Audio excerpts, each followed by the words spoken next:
નમસ્કાર. વિશેષ ન્યૂઝમાં હું દિનેશ સિંધવ.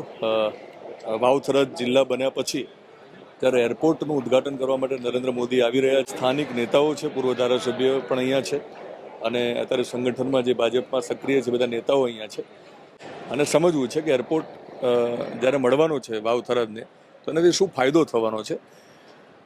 પહેલો સવાલ, કારણ કે તમારો તો મત વિસ્તાર પણ છે, તમે પૂર્વ ધારાસભ્ય છો, એરપોર્ટની જે માંગ છે એ ઘણા સમયથી હશે, એના વિશે વાત કરો. અને આ માંગ પૂરી થઈ રહી છે તો કેવી લાગણી છે? જી, પ્રથમ તો આખા ઉત્તર ગુજરાતનો અમારો આ જે બેલ્ટ છે એ બહુ પછાત બેલ્ટ હતો અને વર્ષોથી અહીં માંગ હતી.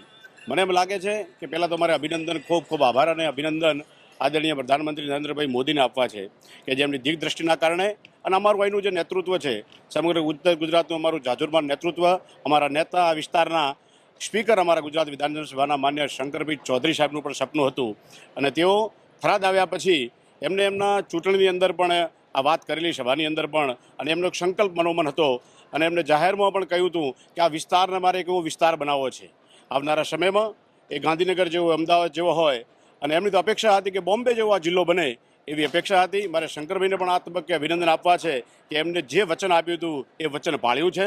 ઇન્ટરનેશનલ એરપોર્ટ જો અહીંયા બની જાય, નેશનલ ને ઇન્ટરનેશનલ, તો એની કાર્ગો અને 30 મિનિટના સમયની અંદર એની અવર જવર અહીંયા થાય તો દુનિયાના સારા ટ્યુટરો અહીંયા આવશે, સારા ઇન્સ્ટિટ્યૂટ થશે, તો સારી ઇન્ડસ્ટ્રી થશે, તો બાકી વ્યવસ્થા થશે અને એ માટેનું કામ નજીકના ભવિષ્યની અંદર આકાર લઈ લેશે.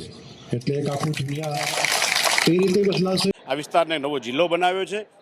વાવ-થરાદ જિલ્લો બનવાની સાથે સાથે એવડી મોટી એક ભેટ નરેન્દ્રભાઈ દ્વારા, બંને અમારી ડબલ એન્જિનની સરકાર, માન્ય ભૂપેન્દ્રભાઈ પટેલની સરકાર અને મારે નરેન્દ્રભાઈ મોદીની સરકારે અમારા શંકરભાઈનું જે સપનું હતું એ પૂર્ણ કરવા માટે એક ભવ્યથી ભવ્ય આ વિસ્તારમાં જિલ્લો બન્યા પછી પહેલીવાર નરેન્દ્રભાઈ મોદી આવી રહ્યા છે.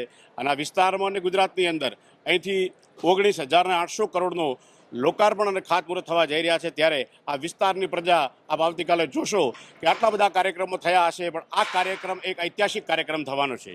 સ્વયંભૂ પબ્લિક, અમારી જનતા, ખેડૂતો હોંશભેર આ કાર્યક્રમમાં મોદી સાહેબને આવકારવા માટે, એમને અભિનંદન આપવા માટે અને આશીર્વાદ આપવા માટે વધારવાની છે. મને એમ લાગે છે કે આ વિસ્તારની અંદર આ એરપોર્ટ થવાના કારણે કાર્ગો પણ અહીં આવશે અને અહીંના ખેડૂતોની અંદર અમારી એ દાડમની વાત હોય, એ બટાકાની વાત હોય, એ તરબૂચ હોય, ટેટી હોય કે અન્ય પાકો હતા જે અમે ઇન્ટરનેશનલ માર્કેટ સુધી લઈ નહોતા જઈ શકતા, એ અહીં કાર્ગો થવાના કારણે અમારા ખેડૂતને સીધું અહીંથી મોટું ઇન્ટરનેશનલ માર્કેટ મળશે. મને એમ લાગે છે કે અત્યાર સુધી ખેડૂતોને અમદાવાદ, એની બહાર, બીજા સ્ટેટોની અંદર અને બહારથી જે કન્સલ્ટન્ટ લોકો આવતા, એમ કહેવાય કે દલાલોએ આવીને માલ ખેતરમાંથી લઈ જતા, ત્યારે ખેડૂતને પોષણક્ષમ ભાવ નહોતા મળતા. પણ હવે આ બનવાના કારણે ખૂબ ઊંચા રીતે ખેડૂત ધારસરી માર્કેટની અંદર ઇન્ટરનેશનલમાં વેપાર કરશે અને એ જે અપેક્ષા રાખે છે એવા ભાવ એ ખેડૂતોને મળશે, જેના કારણે ખેડૂતોની આર્થિક સદ્ધરતા વધશે.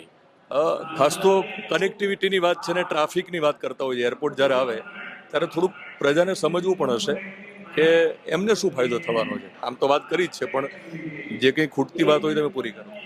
પ્રજાને એરપોર્ટ બનવાથી તો ઘણો બધો ફાયદો થવાનો છે.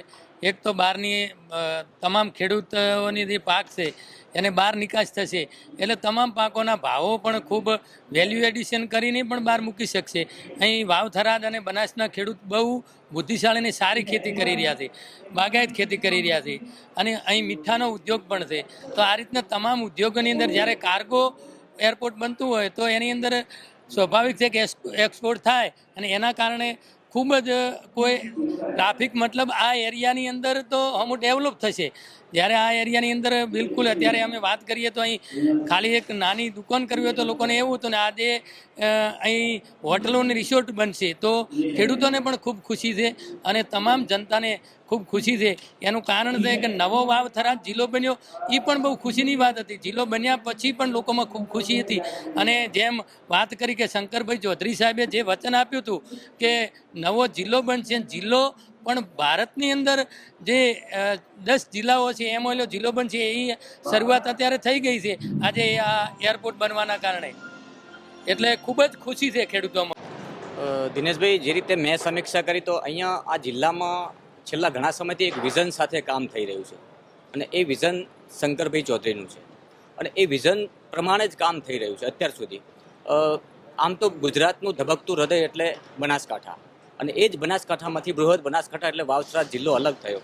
અલગ થયા પછીના જે વિઝન છે શંકરભાઈના, એ જ વિઝન એ જ ટોપિક સાથે કામ થઈ રહ્યું છે. અત્યારે જ્યારે ઇન્ટરનેટ અહીંયા જે એરપોર્ટની વાત કરીએ તો જ્યારે અહીંયા પ્રધાનમંત્રી પોતે આવી રહ્યા છે, આખા એ ગુજરાતનું 19,800 કરોડનું જે લોકાર્પણ ને ખાતમુહૂર્ત અહીંથી થઈ રહ્યા છે, વાવથરાજ જિલ્લામાંથી. એટલે એ પણ વાવથરાજ જિલ્લાવાસીઓ માટે ગૌરવની વાત છે.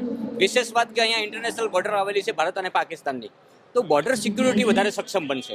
અને જ્યારે વાવ-થરાદ જિલ્લો એ નવું ડેવલપ વિકાસની વાત આવે છે, ત્યારે વાવ-થરાદ વિસ્તારની જ્યારે વાત કરતા ને ત્યારે એક જ વાત આવતી કે ભાઈ વાવ-થરાદ એટલે શું, તો કે ભાઈ સરહદનો સીમાડો.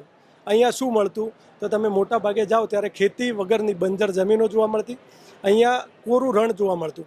પરંતુ છેલ્લા 1-2 વર્ષથી આ વાવ-થરાદની પબ્લિકને એવું લાગે છે કે વાવ-થરાદ માટે પણ સરકારે કંઈક કર્યું છે અને કંઈક થઈ રહ્યું છે. સંપૂર્ણ રીતે વાવ-થરાદ જિલ્લાની જ્યારે જાહેરાત થઈ છે એના પછી વાવ-થરાદને બહુ બદલાયેલું જોવા મળે છે. અને આ રીતે જ્યારે એરપોર્ટ બને છે ત્યારે પણ કનેક્ટિવિટી વધશે અને આ વિસ્તારના લોકોને સુખાકારીના અનેક લાભો મળવાના છે.